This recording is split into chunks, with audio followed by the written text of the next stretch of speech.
এই ফিতার মতো সুতির আসে 100 থেকে 250টি পর্যন্ত পাক বা মোচড় থাকে। বস্ত্র বা কাপড় তৈরির সময় এই মোচড়ানো অংশ একে অপরের সাথে সুন্দরভাবে মিশে যায় বলে সুতি বস্ত্র টেকসই হয়। আপাতদৃষ্টিতে সুতি তেমন উজ্জ্বল নয়, তবে ময়শ্চারাইজেশনের মাধ্যমে একে উজ্জ্বল ও চকচকে করে তোলা হয়।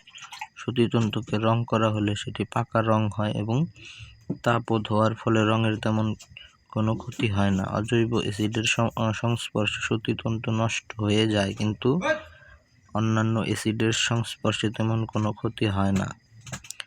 সুতির বস্ত্র ব্যবহারের তেমন বিশেষ কোনো ব্যবস্থা গ্রহণের প্রয়োজন হয় না বলে একে অনেক ধরনের ব্যবহার রয়েছে। সুতি বস্ত্রের একটি প্রধান সীমাবদ্ধতা হচ্ছে এটি সংকুচিত হয়ে যায়। আগের দিনের রাজা রানীর পোশাক বলতে আমরা সিল্কের বা রেশমি পোশাকই বুঝতাম। অন্যভাবে বলা যেতে পারে বিলাসবহুল বস্ত্র তৈরিতে রেশম তন্তু ব্যবহৃত হয়।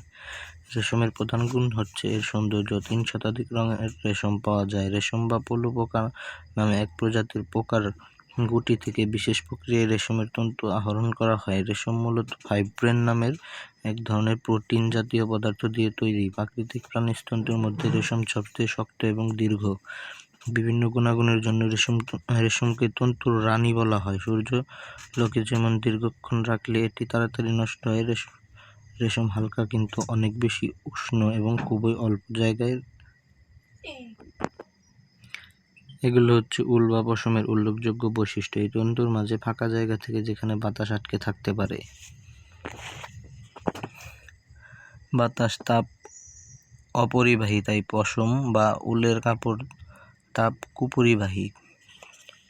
পশমি কাপড় পরে থাকলে শীতের দিনে শরীর থেকে তাপ বেরিয়ে যেতে পারে না, তাই এটি গায়ে দিলে আমরা গরম অনুভব করি।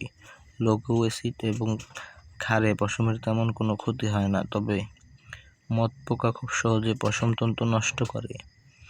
এছাড়াও কিছু ছত্রাক পশম তন্তুকে খুব সহজে আক্রান্ত করে নষ্ট করে দিতে পারে। পশম একটি অতি প্রাচীন তন্তু। বিভিন্ন জাতের ভেড়া বা মেষের লোম থেকে পশম উৎপন্ন হয়।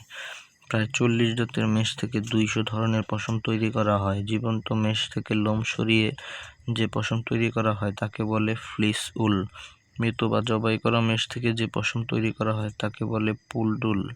মানুষের চুল ও নখে যে প্রোটিন থাকে অর্থাৎ কেরাটিন, সেটি দিয়ে গঠিত পশমের তন্তুকে আলপাকা, মোহেরা, কাশ্মীর, ভিনুকা ইত্যাদি উল্লেখযোগ্য।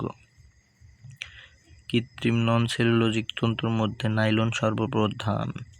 সাধারণত এডিপিক অ্যাসিড এবং হেক্সামিথিলিন ডাইঅ্যামিন নামক রাসায়নিক পদার্থের পলিমারকরণ প্রক্রিয়ার মাধ্যমেই নাইলন তৈরি হয়। নাইলনকে প্রধানত 2 শ্রেণীতে ভাগ করা যায়: নাইলন 66 এবং নাইলন 6। নাইলন খুব হালকা ও শক্ত। ডিজেলে এর স্থিতিস্থাপকতা দ্বিগুণ হয়। এটি আগুনে পোড়ে না, তবে কৃত্রিম তন্তুর মধ্যে রেয়ন হলো প্রধান এবং প্রথম তন্তু। উদ্ভিদ, সেলুলোজ ও প্রাণীজ পদার্থ থেকে রেয়ন তৈরি করা হয়।